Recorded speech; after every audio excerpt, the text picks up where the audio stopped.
What do you think is the one skill a 21st century leader cannot survive without? Systems thinking. Can you elaborate a little? Thinking in systems, understanding how you are connected, how one thing inflicts another, and finding points of intervention, finding out where can I change the system via analysis. We're living in liquid time, as Zygmunt Bauman, a sociologist, called it, where rules and orders and legislation and all this is really threatened by autocrats, by dictatorships. There's so many elements and parts and subsystems within our system that you as a leader, you have to be so aware of where are our weaknesses. How can I restructure my system to make it more independent from some of the big stuff happening in the world. Since we are talking about nature and technology as well, can technology actually bring us back to the soil, or does it only pull us away, far away from it? I think technology can bring us right back to birds, to soil, to nature. Okay, that's interesting. We can make agriculture much more precisely without spraying all the soil with pesticides. We can make very, very precise spraying using AI or using drones in our fields. We can use it in our textile production to help us calculate our fiber strength, and you could go on. Yes, my reply would be yes, definitely technology can. But again, you have to see it as an opportunity and not fight it. That's interesting.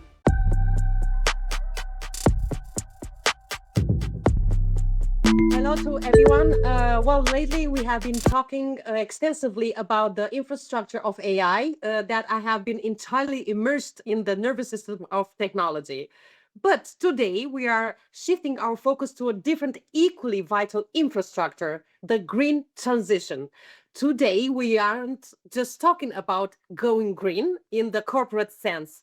We are diving into creative transitions. We will explore how design thinking can bridge the gap between technical compliance and actual human change, and why the future of leadership requires us to reconnect with both our creative spark and the soil beneath our feet.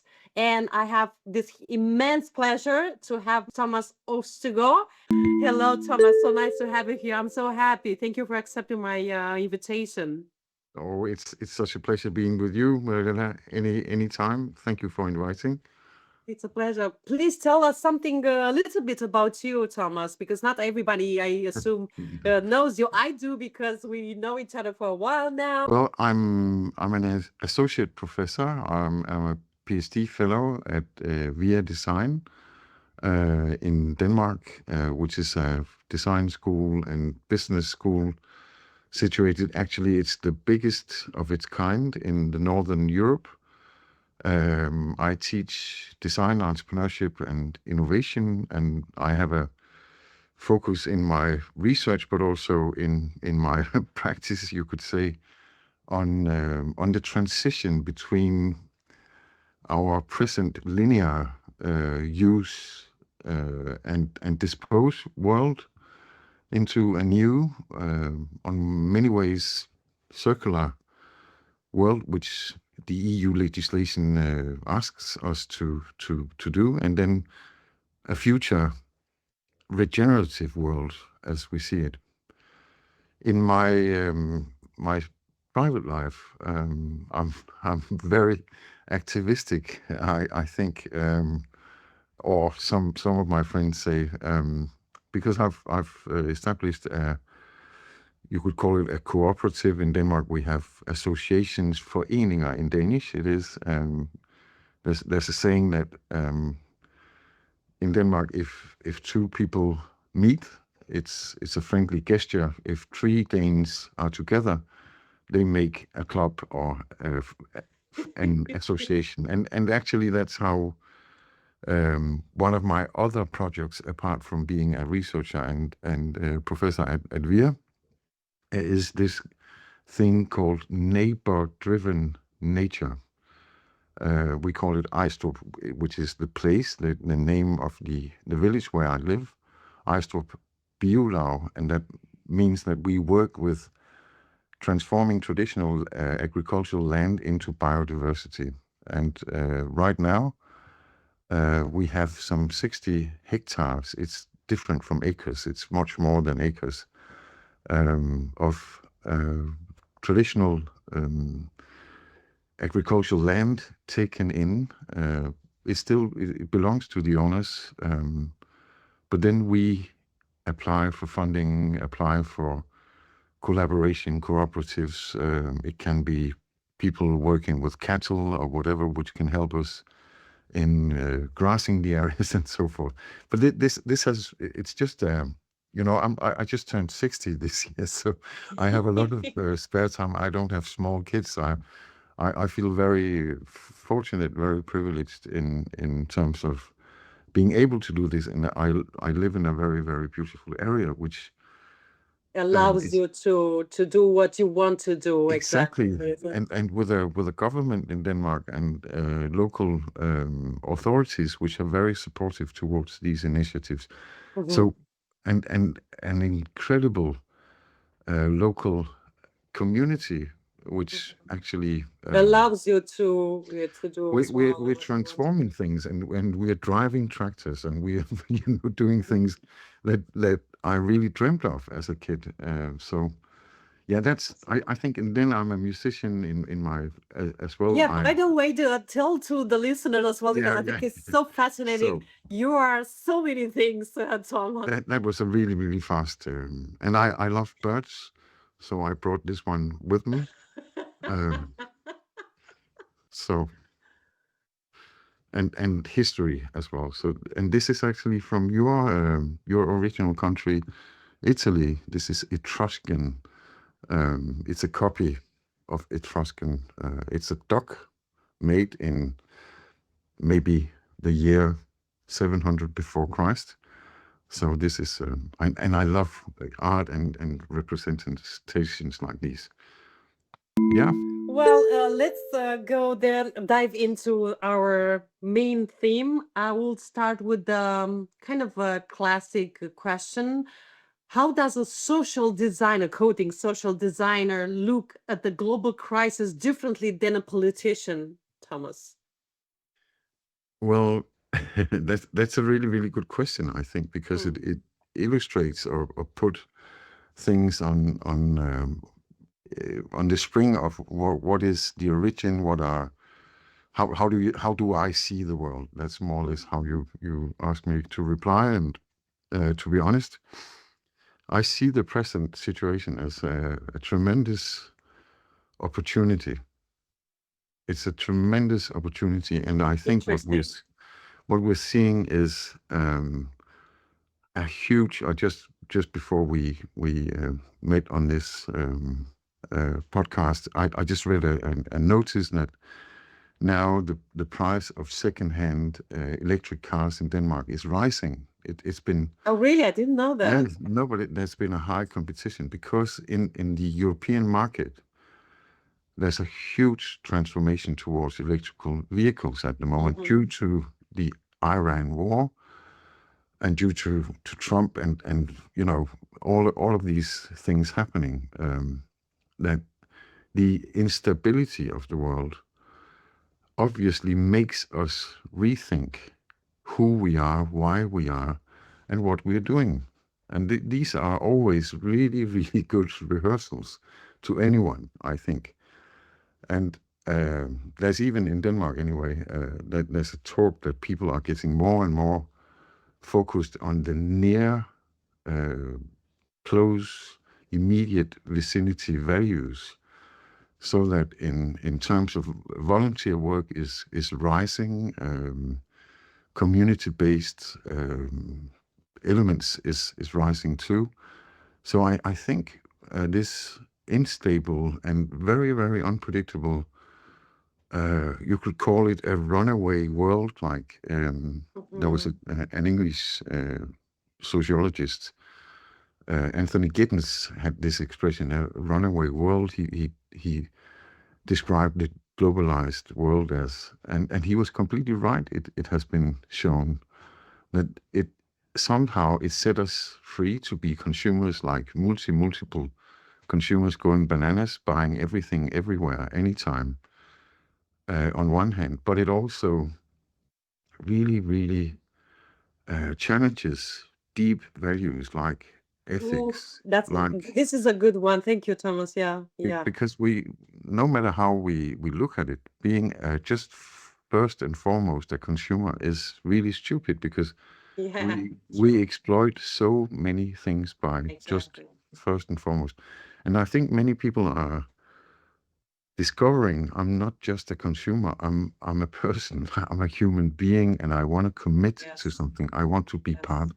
of something. And that has been stressed a lot with the war between Ukraine and Russia, and now America, Israel, and Iran. The breakout of United States from UN, UNESCO, you could go on, UNICEF, and so forth.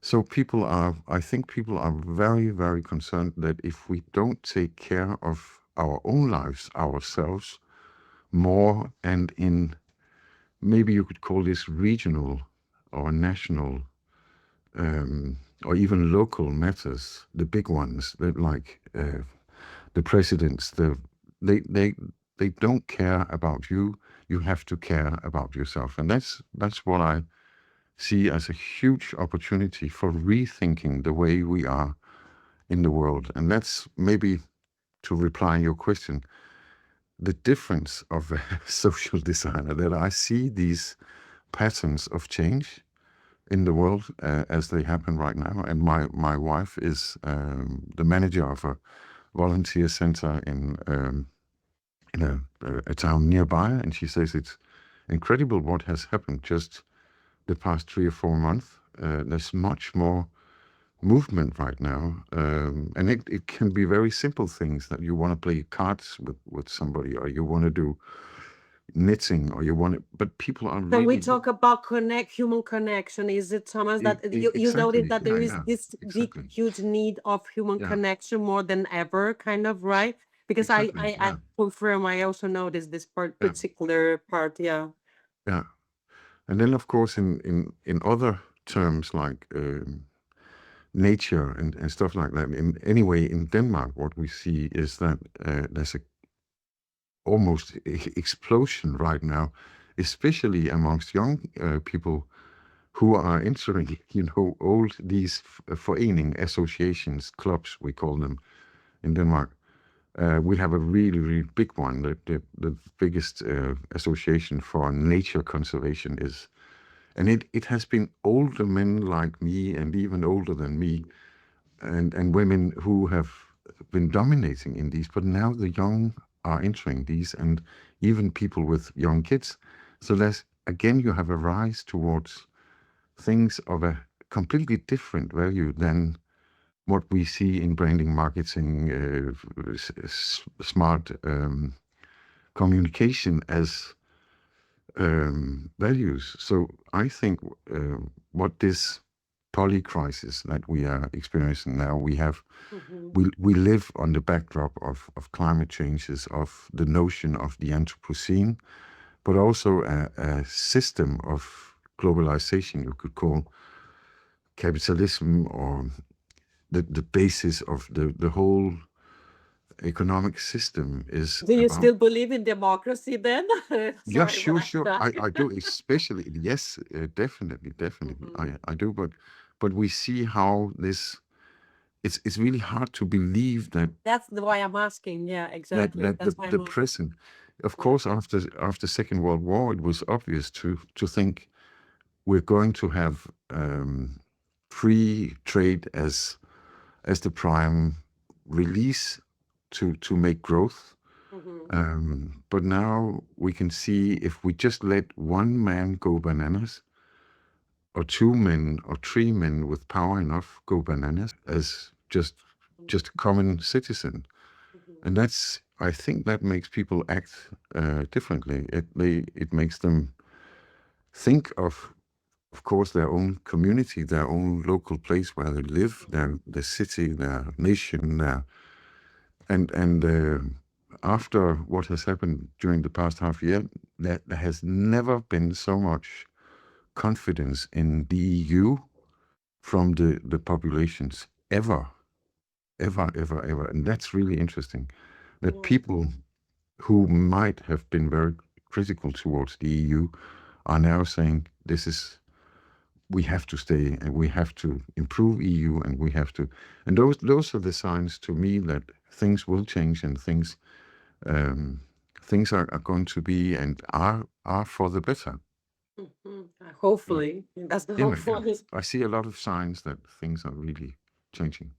I'm still wondering, certain parts will be still ruled by cows or something like that, because there are still so many entities as companies and politicians and governments and people, including people, that they are so confused on regarding, for example, everything what is around AI as such, legislations, policies, etc., that they are into this confusion constantly because nobody actually knows what and why and how. So I think it's run constantly into this confusion might actually lead to something that is not quite positive as such, because people need not only people but company as such, business persons, businesses, they need clarity and they need guidance, and they need something tangible in order for them to rule their companies, right? So but I'm also very much grounded as a person, and I love that both of them. Actually, you were talking just a minute ago about branding and marketing and values, because we are again Yeah, yeah. we are in this loop of values, right, which are so very important. How do you believe that branding and marketing actually might change in this period of time era with AI in regards to values? Like, do you think values are still important in branding and marketing, or that they have changed as such? Honestly, what do you think about it? That's a really good. Well, you could say that there's been a lot of attempts to make legislation within greenwashing, within different elements. And in Denmark, there's a really, really strict legislation on greenwashing, so you can't claim sustainability or circularity or stuff like that. And of course now I think there amongst more and more consumers, there's a high focus on what is it I'm doing, what's the ethical background of what I'm doing. And actually right now, and I work within the textile sector. In the textile sector, it's really accepted. It's common practice to have your products produced in, and I just mentioned a few countries like Our Myanmar. sources. I heard Yeah. also about Portugal. Is it true? A lot of Danish companies, they are No, yeah, collaborating with Portugal as well. but normally it would be Myanmar, it would be Vietnam, it would be China, and Okay. it would be China primarily, Bangladesh, some production in India, but the first three mentioned are actually dictatorships, and it's still legal. And I think many consumers, if you look at the debate in Denmark right now concerning pig production, concerning you have to look for what are the trends, what are the patterns of political discussion right now. In Denmark, we call it the pig election. We had an election regarding the pig welfare or the animal welfare in Danish agriculture. And I think because it became an ethical discussion, and I've never seen that ethical. So all the parties promised the first thing we're going to do is to ensure we'll have clear drinking water, and all the pigs in Denmark, and that's 40 million or 30 million, will have a good time, or and so on. And I think you'll see if somehow the lights turn towards production manners and the branding marketing strategies behind fast fashion, for instance. If you put the lights on it from the media and you really look into what are the ethics behind it, you will have a huge reaction. And the same thing could happen again in Denmark. There would be a really, really high. So you have to look at, there's a concern, there's a connection between the consumers, but there's also an awareness. it's really hard to um, if some of the researchers today in the UN climate panel says we need to degrow, we need to stop production and growth paradigms as we know it. And that's what they're saying, but it's really hard to make a legislation that advocates for degrowth, and this could be really, really troublesome if you have a linear way of thinking. And this challenges the way you have thought of branding marketing as a selling instrument. So very true. If you, on the other hand, see it as an opportunity, as I constantly do, as you see it as a new way of looking at branding marketing as a communication platform between user, producer, and consumer, and you have an afterlife perspective into your product, which the branding marketing people are actually educated to handle. Now that's a new opportunity. And to be honest, I don't AI. I have so many discussions with my many different AI agents because they're so stupid. And they're so stupid, and there's no content in what they do. When it matters, when it really matters, they can help You you mean do there this. is no substance as such, There's right? no, Because they do not have that. That's all no, trying over and over again, they Thomas, to don't, tell to our they my don't. listeners. Yeah, they have a basic, you could say, a basic Exactly. reflection. Exactly. If they have a reflection, it's Exactly. very, very basic. Exactly. I agree on that. So the contribution in research, for instance, is so limited at the moment within the humanoid, but it's a fast tool for generating ideas or something. But the content, Exactly. Yeah. you have to do that. Well, Thomas, is the green transition a technical problem or a creative one? Then, Wow. because you have talked so much about the green transition, tech, etc. So, Yeah. which one is it? Well, I think it's a mixture, of course. It requires a lot of rethinking of what we've done, and being willing to abandon practices that we had or replace them with new patterns, because consumption will always be there. I think ever since the Antiquity, we've had a high. People have always met in Rome, in Athens, everywhere at the placas, to do trade, to make trade of some kind, to exchange goods. But we just need to monetize, to find a way to monetize, to get money into second-hand or used elements, and that's the big issue. And this So we means talk about recycling and upcycling, right, Thomas? yeah, Just for others to understand, yeah, exactly. because me and you Yeah, yeah, we yeah. understand, but we But also we people have to. and we're really good at recycling and upcycling still, and new things are being invented. But to give the thing which is secondhand some kind of value, you need to I love this. you need to put money on the extraction of the virgin good, if you understand. If I'm supposed to do something or make something out of a t-shirt or something, then I have to pay the real price of what it really costs to produce, or a pig, for instance. Then I should pay the full bill for polluting, for destroying, for Yeah. all these elements. I should, as a farmer, be paying like a tax on making a traditional pig. This means that you, as a consumer, would have to pay a lot more for a traditionally produced pig. Exactly. On the other hand, if you have a eco-produced pig, then you would be let off some of the taxes that the traditional one would have, because you do not pollute as much into the ground, you do not pollute our waters, you do not pollute, and so forth. So this would mean that the ecological pig would have a lower price probably than the traditional produced pig. Mhm. And the same. I know it's just an illustration, but the same goes for a pair of jeans.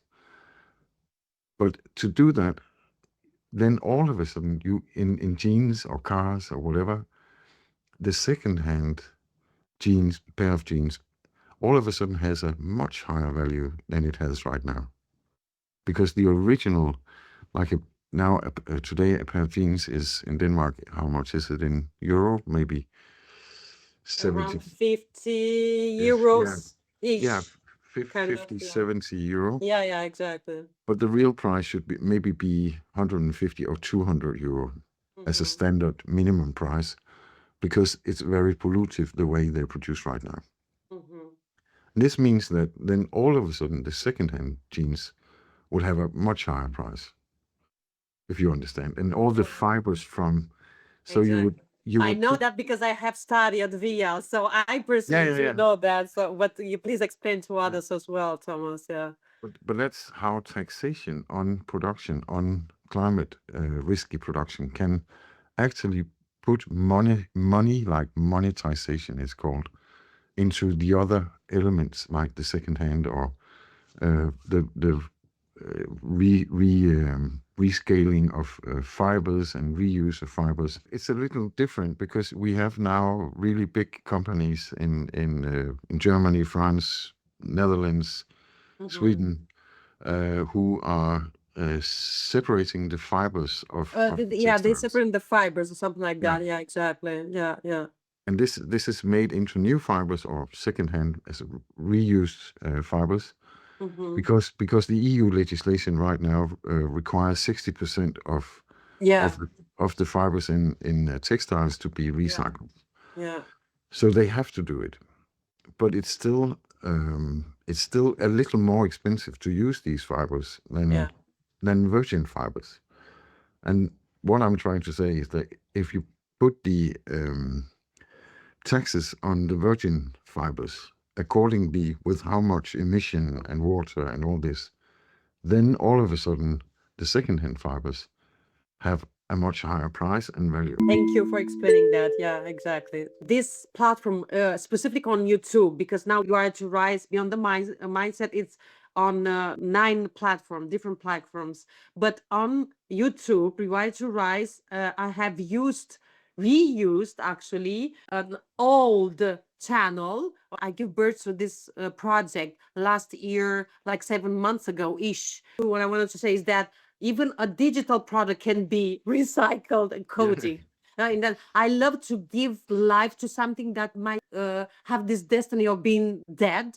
What is the most dangerous old story we still tell ourselves about business? I think that's the notion of growth. That growth is like the magical word of everything. What we see now in research and particularly in research in business and research in economics, in entrepreneurship, in innovation, is the notion of degrowth or post-growth. So Mhm. that we have to find what they call sufficiency um, status or levels, and that has to do with the notion of making a circular production, of course. And I say it's a notion, it's an imagination to have a circular production. But I think growth has been an expansion and stimulating shareholders and satisfying shareholders in terms of economic revenues. Like growth in that sense is maybe the most destructive. Accordingly, and this is not a Marxistic or anything. I'm not a Marxist, but it's just like from a researcher's point of view, what I see is that the present system we have, economical system, and I think this is many of the present researchers within entrepreneurship, innovation, economics, business, they kind of acknowledge that the present system is not like the global economical system. It's called capitalism. It doesn't really comply to the present status of the world. It's not a good one. So we need to find another one. Like the globalization. I think I think we can't get out of capitalism. Capitalism will always be there, in my opinion. But I think the huge exploitation of the global south and of the planet and of people as it is right now in the big companies of the earth is not a solid way. I think growth has to be post-growth. We have to have a new way of looking into post-growth. And it's not that I'm against growth, but I think we should have a look at what happened in Italy, Denmark, England, everywhere in the world I know anyway, where cooperatives emerged in the 18th century because of need, because people were poor, because people needed to act together to have a freezing house or have a dairy together. Because you couldn't have one yourself. And in Denmark anyway, it made us really strong in agricultural production and local communities. I think we had more than 5,000 dairies in Denmark at a certain time. And our local communities became strong and they built schools and this turned into high schools and so forth. And I think sometimes we should learn from some of the history and go back to maybe regional production. Say our primary market may be Europe, and then we make another production in Asia, covering Southeast Asia and North Asia, and so that and you can see from other even global brands like Lego and so forth. They make their plants in the vicinity of their markets instead of just having one place to produce everything. So I think post-growth is about thinking regional, thinking, and sometimes thinking, have the courage as a regenerative leader to think how little is enough. Wow, this is really powerful. Thank you, Thomas. I agree. Wow. But it's a really scaring sentence to. It is, because I have my goosebumps right now. Yeah, Yeah. it is. Yeah. I think many business people are scared when you say post-growth. I wouldn't say degrowth. I wouldn't dare doing that. But post-growth is another way. We have to find a way to define new post-growth in business, in my opinion. Yeah. Not that I know the answer, but I think some of it is because we need to be much more independent from America, for instance. We need to be much more independent from Russia, from China, from many others in Europe anyway. And I think maybe Africans think the same way. We need independence. And how can we get that? We can get it from renewable energy. We can get it from local production. We can get it from smaller entities, units, than huge global brands. Thomas, what do you think is the one skill a 21st century leader cannot survive without? Systems thinking. What do you can you elaborate a little bit more? Well, thinking in systems, understanding how you are connected, how one thing inflicts another, and finding points of intervention, finding out where can I change the system by analysis. That's really important. And especially now when you look at what's happening in this, you could say, liquid times. We're living in liquid time, as Sigmund Bauman, a sociologist, called it, where rules and orders and legislation and all this is really threatened by autocrats, by dictatorships all around. So to understand why the Iran US-Israeli war right now, why does that inflict us or why does the election of Trump inflict or impact Europe? It's or my business. It's about systems. It's about how dependent we are in these huge global value chains. There's so many elements and parts and subsystems within our system that you as a leader, you have to be so aware of where are our weaknesses. How can I restructure my system to make it more independent from some of the big stuff happening in the world? And that's what I also see. You mentioned it yourself before, that many textile companies start producing in Portugal again, in Turkey, in Italy. Yeah. People are Also taking Italy, yeah. and they're taking production back from Asia, and not because of Asia or ethical reasons, unfortunately, but because Trump has, or the present American administration has put a high taxation on, for instance, Vietnam or Bangladesh, and it's so unpredictable. It's so hard to handle. Yeah. Whereas if you take it back to Europe, you can... Not much as a human, but as a company. That's the whole point. I mean, Exactly. Yeah. So my one single thing would be systems thinking. Let's take it on another side. In our current education system, is actually our current education system built for a world that is no longer, that this is no longer there, that doesn't exist anymore? Because I personally believe it is. Yeah, you Honestly. could say, well, there's a lot of academic terms for this, and I won't bore you with this, but you could say there are many different coexisting perceptions of what is the right belief, what is the right knowledge, what is the right education.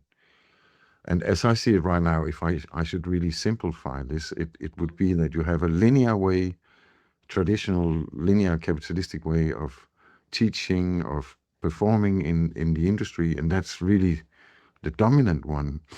I think that would be 85 to 90% of the present industries doing this. And then you have a circular position, and this has to do with only, for instance, the EU Green Deal. The EU Green Deal is a massive legislation on textiles and transportation, on agriculture, on electronics, and even more huge sectoral areas. And this is a transition by law, by politics into changing society. That's real social innovation and social design, you could say, from top politicians. This is Ursula von der Leyen telling us to change the way we do business. That's the other, and this is coexisting with the linear. And then you have a third one, which is maybe like 5%, which is a really regenerative biosphere, planetarian concerned, human, local, whatever. But these things are really emerging at the present. Right now there's 3 degrowth universities in Europe. Degrowth universities. I was really, one in Barcelona, one in Paris, and one in Portugal somewhere. So these things are coexisting: a linear, a circular, and a regenerative way of thinking education. Okay. And of course, you could find a lot of traditional business educations, and in saying this is linear, this is capitalistic. It's all about sell. Don't care about how the production is. But still, then you have the circular legislation that impacts the linear thinking. At the same time, these critics say to the circular ones, circular is not enough. We have to give back to the world to restore what it was, to regenerate what it was. So the existence of these 3, if I look at it from a researcher's point of view, is really interesting because they influence each other, and there's a lot of discussion between them. Since we are talking about nature and technology as well, can Yeah, technology actually bring us back to the soil, or does it only pull us away, far away from it? I think technology can bring us right back to birds, to soil, to nature, to Okay, that's interesting. Tell yeah. more. I think that it's a huge. It can be a huge help in textile production, in so many elements of production. We can make agriculture much more precisely without spraying all the soil with pesticides. We can make very precise spraying using AI or using drones in our fields.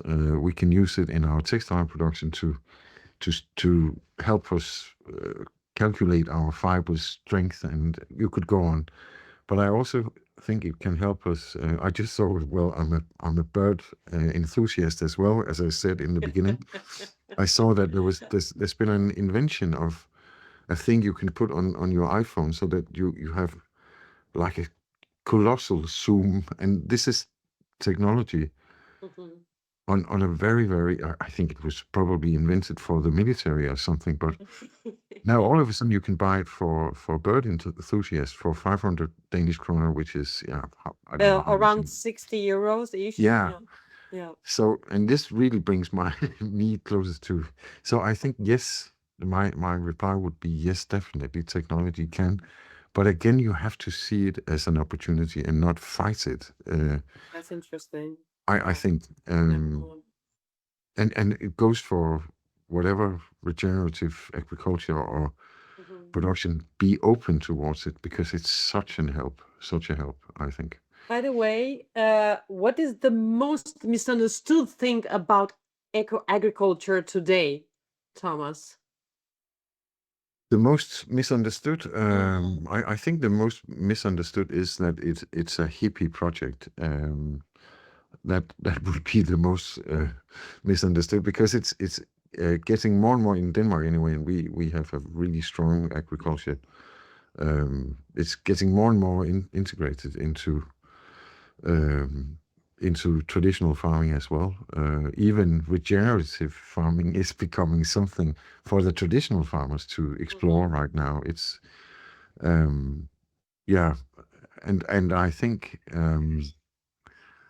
the idea that it's a niche is a wrong perception, and it's Mhm. the idea that it's only for people who are believing in something, because it's really restorative and it's very good. And I think people also, due to questions of cancer and what do you call it, fertilizers and all this, Mhm. Mhm. people are getting more and more aware. And in Denmark, as you probably know, not right now, we have a huge discussion about our drinking water, because we've had drinking water unspoiled for years in Denmark. Not right now, it's going to be infected by pesticides from the agriculture. So there's a huge discussion going on. So I think from being a niche eco agriculture, it's going to be probably in 5 to 10 years Mhm. the Mhm. the most dominant. But it's I think it requires time, and you have Mhm. to understand these are Yeah. people working with it, and you have to be very respectful to the farmers and say, but it's a needed transition. Of course, there will be traditional farming as well, Mhm. um, but I think consumers would also again like governments to have the courage to encourage Mhm. eco production and Yeah. make it cheaper. Make it cheaper for people to buy it, because right now it's more expensive, Yeah, definitely. and it How should be do cheaper. how But do we design system that respects both human nature and mother nature as well, Thomas? that's a really good. Well, I think the new Our generations beloved are mother nature. yeah, but I think. Well, I've been teaching for 12 years now, but I've also been a CEO, and before that, and many other things. And nature wasn't really part of our business thinking, or Okay. and in the beginning when I was teaching, it was like I discovered circular economy like an economical thing as well. But nature was still like a third or fourth element. Uh-huh. What I see now in the young teachers coming up from universities and from design schools is that nature somehow becomes more relevant. And I today I try to bring my students into nature and to confront them with nature somehow Okay. in a fashion and textile education. Mhm. Um, but it has been out for so many years. And if you look at our classrooms, if you look at our laboratories, if you look at our facilities, our workshops, there's nothing related to nature. And I think we need True. biologists, ornithologists, chemists Yeah. into teaching us what happens to the Yeah. water when you To do like shift this. that Yeah, mindset, and because you have to give elements, ideas, yeah. input, whatever, etc., to our minds, right, in order for you to even start thinking differently, or seeing or perceiving different angles that you wouldn't otherwise could perceive it them or see them. So I do believe you are completely right on that. I completely agree with you, totally. Yeah. I, I I think what we have now is schools which are, and I've been to many, I think 20 design schools all over the world. Mm-hmm. And we have really beautiful design schools which are made for humans. Mm-hmm. So it's all about human vanity, and design is very much about human vanity. Mm-hmm. And I saw one place I won't mention, but there was Yeah. they tried to integrate nature with having artificial plants, Oh my God, this is the and then there worst thing was ever. like a Really? This is walking the worst strip thing in, ever. and then they had this artificial bird singing in. Oh. And this doesn't change anything because we need Oh. to go into nature to see what happens when you add this dye stuff into the water. What Oh happens my if you God. use, This is the it worst thing has to ever. be concrete. Yeah. How do we maintain that creative spark when facing massive systemic challenges, Thomas? How we How do maintain. we maintain a creative spark when we face these Wow. Yeah. massive, challenges within our lives in certain periods of our lives? Well, I think you just have to think what have people done always during history. Imagine people living in Milano, which is now the capital of fashion in Italy. Imagine what they did after the war. They had to rebuild Milano. They had what they did in Germany, what they did everywhere.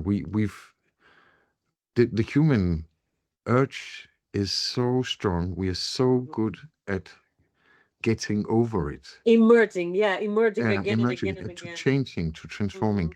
Mm-hmm. The Mm-hmm. human True. species have an incredible power Yeah, I in agree. changing Wow. and in adapting, I think. And Yeah. but also, if you look at it, I'm very much into antiquity, as I said, and if you look at some, my wife Anna said once we went to Greece, and we were at an excavation, and I went bananas and jumped around, and she was, wow, but how can this place? And it was a local farmer who discovered this area with his plow, and then they started excavating, and it was only like 20% of the full city had been excavated, and we were the only visitors. There was nobody. And my wife Anna said, "What? It's incredible how this was covered by soil, and then now it's uncovered. But then this place lived for centuries without knowing it, and now it gets back. And it's amazing with history. If you look at some of the places we have inhabited um, in the northern Africa, in Italy, if you go to Italy, the southern part of Italy, you found the remains of the Greek in Sicily, everywhere you find, and the Romans and so forth, and Yeah. you look at our history, and if you have the humble approach to understand how did they cope, because every day to ordinary people, every day was a fight. It was True. a question of survival, and I think it is still to many, many, many people in the world. It's still a fight to survive. Yeah, true. So I think it's a really it's a tricky question, because the human species have always been really creative, and creativity is the human Part of our human nature. I took it's it down. You um have to nurture it as well. Let's be honest here. It's not yeah that you are born with it, kind of, and that's you don't have it in your DNA as such, no but you can definitely learn it and nurture it very much during your childhood, starting from there. If you didn't have that luxury then, you could do it when you're an adult still. It's not that you are just lost as a human being, guys. I mean, no no it's no never no too late. That's what I'm trying to say. Look at yeah me, look at you. yeah exactly yeah I was saying, because what I try to say is that you have to accept the fact, but willingly and consciously, very much, what you actually want to achieve. What do you want? What do you truly desire? But what most of all, what do you need? That's the mm, most important part. What do you need? Where do you see yourself doing what? And and you have to reinvent yourself, as you just mentioned earlier, Thomas, as well. Reinventing yourself like over and over again, because mm, everything changes. The constant thing. I was just talking with a previous podcast episode with someone else about this. I mean, it's like change is the only thing that is constant in our lives, exactly besides death, of yeah course. yeah yeah Honestly, totally. Let's not be hypocrites here. So yeah you just have to embrace it, respect it, and embrace it, because this is how it is. This is yeah how it works. This is called life, right? yeah And yeah the path of life. If you could leave one legacy for the next generation of change makers, what will be, Thomas? I One think legacy. it's a sentence I've learned, and I'm trying to develop much more out of it, and it might become a book one day. Oh, interesting. But I the first time I heard it, I was really I didn't like it. I was opposed to it, because I've been my family background has been to strive, to work hard, to be Same here. ambitious, Yeah. and Yeah. when I heard it, it really it was Me, against all me too. these Yeah. things. But as I see it now, it's not. It's actually what I'm trying to do now. As I said, I'm 60 now, but try to learn from it. And it says how little is enough. And I hope future generations, Um, they're thinking that. Because But they, can I ask you something at this yeah, point? Because you just told me just a second ago that this sentence now currently has for you totally another mm, aspect, and you perceive it differently. Can I ask you, if you don't mind, and if you are willing to share with us, why yeah. is that? In what way you perceive it differently? Because earlier on in my life, I hated mediocrity. I didn't like mediocrity. I was so because I've been doing music. I've been doing you Yeah. can't you have to be At ambitious your is the top, wrong. Yeah, yeah, the but best you you have to can. Yeah. strive to become better, to improve yourself, and Yeah. and I still carry that a lot in me. But I can at the same time see how this It's shifting. ambition, it's no, but ambition is, and especially ambition to be rich or to be is it's Recognized also, because recognized. it's about ego as Yeah, well. There are so many vanity as elements well. in there. Yeah, Hmm. and then I think uh, when I was introduced to it, it was my wife who introduced me to it. So again, something opposed in me, something reacted towards it, saying, "But that's really mediocrity thinking." But on the other hand, it's so good because it makes me, when I think how little is enough, and I really preach this to my students, because we tend to be super self-critical, super. I am very self-critical. Me too. Yeah, me too. I can punch myself every Yeah, morning, every yeah, night, yeah, every. yeah. And instead of doing that, I should say, "Wow, this is incredible! You have gained this. You have done this together with these people. Wow, this is." be happy about what you have achieved and keep thinking, this is enough. This is really enough. This is so well done, instead of keep climbing upwards. And it gives you, it has given me so much more, you would say, happiness. Clarity and fulfillment. Clarity, yeah. I know, because I've been there. I told you. And I think right now I'm the head of a small organization, but there are some in India. We have a huge success, you could say. Right now we're getting a lot of attention, and people wants to be part of it, and companies want to collaborate, and sponsors, and blah blah blah blah. So everything is cool, but I keep saying, was this what we wanted to do? Is it about size? Is it about expansion? Or is it about That's a good point. being happy with what we do? And I think, and it's a constant rehearsal, asking myself and my fellow board members in this organization, is expansion the most important? Or is what we do the most important? And how we do it. We can And talk how we- about values then, Yeah, you know. exactly. So again, Because if we take the next steps and becomes much bigger on a national scale or something, then the whole basis of what we did originally will be gone, it's and completely lost. Yeah. it will never come back. It will Yeah. never come back. I So agree. I agree. I think as a business Yeah. owner and business developer, also you need to have and spend time on Thank you, Thomas. Yes. deep reflections. Yes, totally. And that Ethical. requires time. There is Time, no other way, kind of a long process. Not that you can do it like in one day. Or let's take myself, because I cannot talk for someone else, right? It's not right. It's not fair. So I'm a strategic brander. When I have to do a certain task for a company, right? And I'm saying, okay, the deadline would be this. I'm telling them, right, for the company, I can do this task till this date, right? So I know myself, and I know my skills. What are they? And I know how I work, and I know how I do my work, etc., etc., etc. Right, as I just said earlier. So that means also, how the hell do I create this huge value, right, for this company, with this particular product, or with this particular service, or whatsoever? But it takes time to get there, but because that's the whole thing, in order for you to create that value, or using technology, AI, ChatGPT or Gemini or Claude or whatsoever, to just prompt it, and that's it. You just copy and paste it.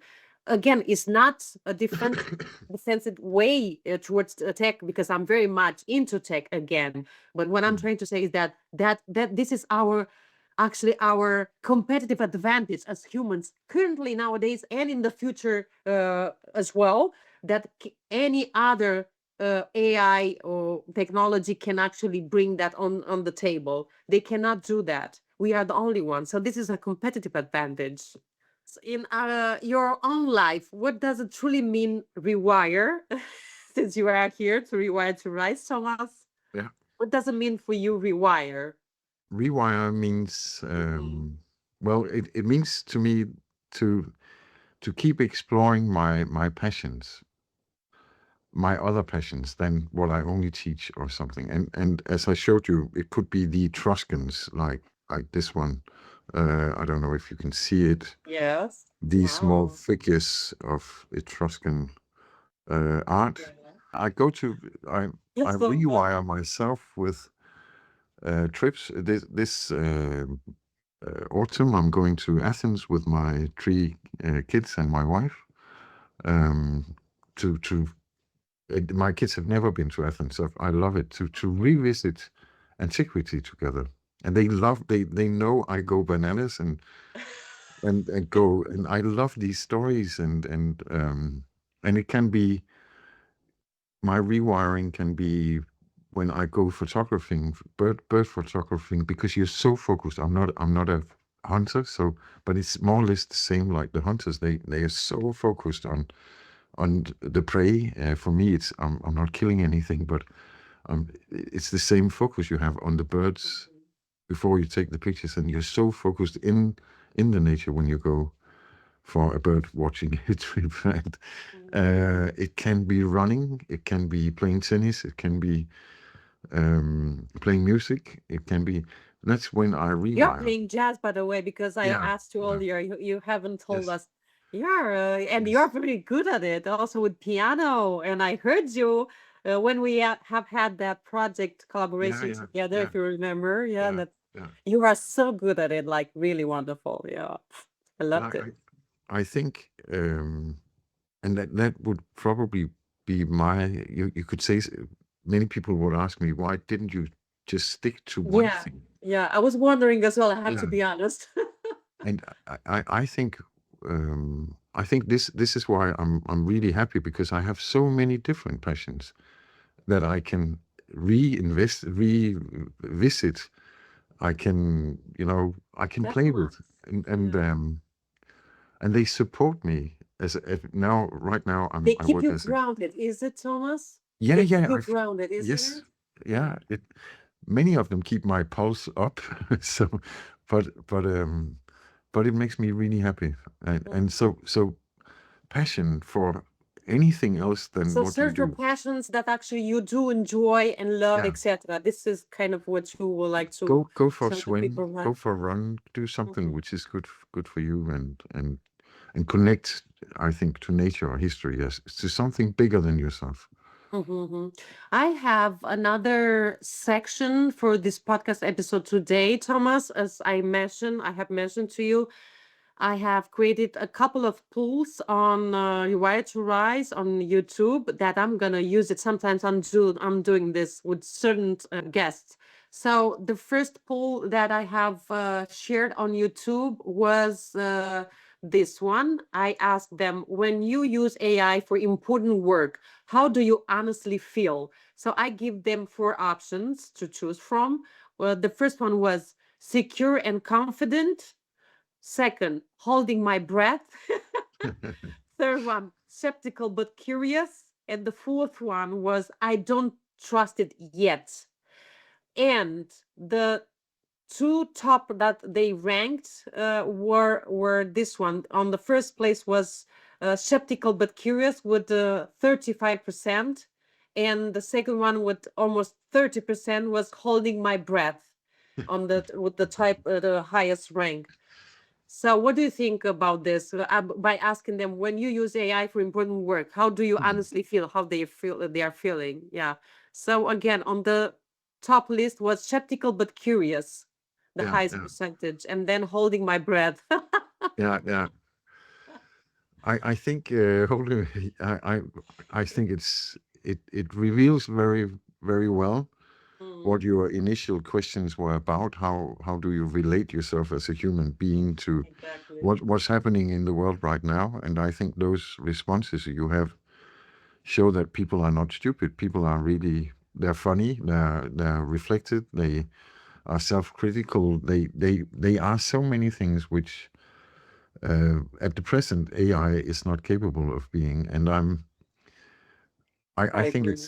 it's a wonderful tool. We can use it for many things, but you should one day I'll send you some of the dialogues I've had with because I get so pissed with it. I get so annoyed.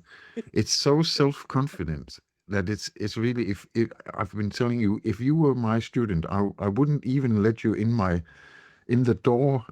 I don't understand, it goes like sometimes. It's because it's so self-confident that yeah, I've never, yeah. So I think it shows that people, first of all, luckily, are really funny. They're humble. They're But they nice. are still skeptical, still Yes, curious, of but course. still Yeah, skeptical. yeah, Yeah, from that point of yeah. view, which I didn't have any doubt, by the way, to be honest, personally. But I think I'm myself very skeptical, but I use it. I still use Yeah. it, but and I still feel like cheating. I think cheating is the sense that I get it. That sometimes it writes something, but you have to spend so much time looking I into think what. you still have to be critical while Yeah, using these AIs to be really, really short in substance. yeah, Truly, yeah, I absolutely love it because, and it's not definitely not true. I can assure you guys, I'm gonna take my full responsibility for what I'm saying right now. It's not true at all that AI gives you, in substance, at the end of it, more time, free time for yourself. It's not true. Actually, it's the opposite. They mm, have to bear in mind, from my point of view, Thomas, these people in general, because they might be confused of hearing all this infos here and there and everywhere, yeah, which are not true. I don't have the data right now in front of me, but I can assure you I have that data somewhere, that actually people who, for example, who worked at the office, even though they have a really full schedule, might be 7 hours per day or 8 hours per day, they are still working more hours because they have to juggling between AI doing a task, and therefore they have to check if the AI itself did yes, the job, and then also yeah, they have to deal also with their current and usual yeah, regular tasks. So it's the double of, and it takes more yeah, time because you have to do this and juggling with your own task as well. mm, It's not true, guys. Don't even believe in those kind of yeah. stuff because it's not true. Yeah, but there's so many myths going Yeah, on. I That's agree. why I love the title of your program, Rewire.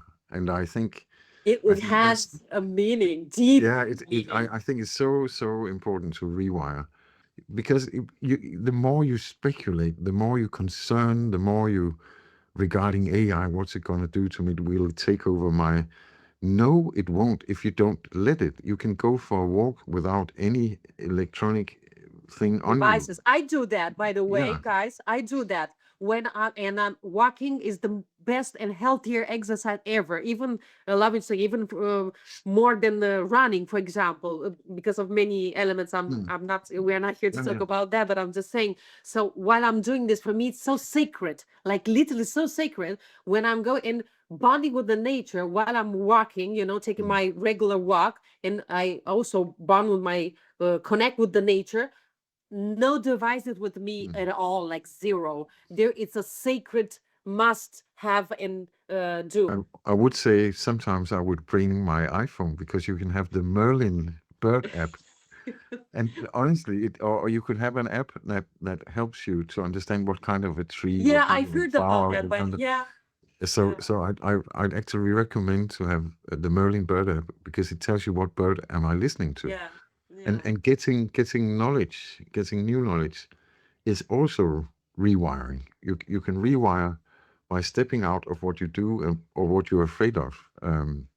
If you can It's do that, about yeah, epigenetics. It's called yeah, epigenetics, and then mm, also including might be also suitable, including metacognition as well. But this is about epigenetics. When you yeah, actually the capacity of your brain to rewire and change in based of the environment, changes of the exactly, environment where you are. yeah, This is epigenetics about in yeah, substance. So the yeah, more you change the environment where you are, and that in different, points of view, see different things, connect with different type of people, with different personalities. This is mm, rewiring. This is mm. epigenetics. That's cool. Yeah. So That's I nice. have this second poll with Thomas, and the last one promise Yeah. that I've shared on You Are to Rise. Are you building experience or just adding cognitive depth? What is your opinion on this? Is AI making our mental muscle lazy? And I just added two options, yes or no. And of course, obviously, the highest rate was for yes, 92%. The answer yes, that they think that AI make their mental muscle lazy. Hmm. What do you think about that? 92% they said yes, they think that they are getting their brain lazier, like in that way, Well, it's because they really allow strange. it. Come on, oh come Well, on. I think we're getting back to the one of the other questions you have. Are we teaching for a world that no longer exists? Exactly, And exactly. I think AI is a would obviously say yes, we're teaching for a world that no longer exists. And I say this as a professor because all our examinations still are made upon written assignments. most of Yes. them. Yeah. Yeah. And there's nothing easier to do than make an AI version of a written assignment. It's the most you can make prompts that are so good that you Oh, by the can't. way, I was just talking with Rene about this because he Yeah, was yeah, one yeah, of my, and he was telling also about this. So thank you for yeah, confirming. That's what I yeah. wanted to add. Thank you for that. So, Yeah. so, Yeah. so yes. The question: are we teaching for a world that no longer exists? Yes, we are. We're teaching for a world where people really had to open books, to go to the websites, to look at things, to gather information, and then write it themselves. Yeah. Now they can have it within 20 seconds. They can have a full report. So I think in one way it makes people lazy. But on the other hand, again, as I see it, this is the biggest opportunity to I make agree. to make a new educational system Yeah. where we have to collaborate. When we get to Exactly. school, when we go to school, we have to work with our hands together. We have to make things. We have to go out of the classroom. There's no reason to sit in those stupid classrooms. We should go to the businesses, go Yeah. to nature, go Exactly. to be out in the world together and build stuff, make stuff, design stuff. Exactly. So I think, It should be a and co-creation. This is what yes, the keyword, isn't it, but Thomas? As but such, a co-creation. my experience from the students is that, on the contrary, then they're not lazy. I think my students, and this is over 12 years, they are so curious, so open-minded, so, but maybe it's because they choose innovation and entrepreneurship, I don't know, but they're really, really curious. And I think if you maintain that dimension, curiosity and open-mindedness in for the rest of your life Mhm. as a driver, you could still explore. Maybe you even, Mirela, you could go to Antiquity in Italy and think, whoa, what did I miss here? Which I would go to just to find these stupid excavations where you say, I've been looking at that for my whole life, but and yeah, vice versa. You probably find things in Denmark you find interesting and so forth. But we have so many opportunities to stimulate our interests and passions in the world.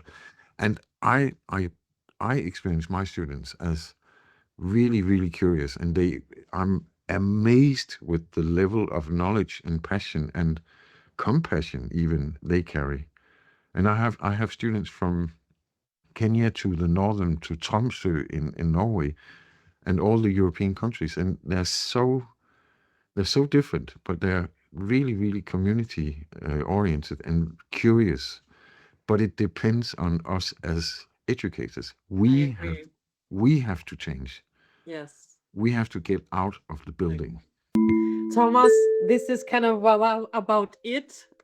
It was really so wonderful. Thank you so very much for your time and knowledge, informations. Thank you so much. I think it will give so much value to people and listeners out there. But thank you for having me, Mirela. You're much too kind. It was a true pleasure being here. I'm sorry to speak that much, but you know me, so Yes, I do know there- you know. there's a little Italian in me. Thank you, Thomas. Thank you very much.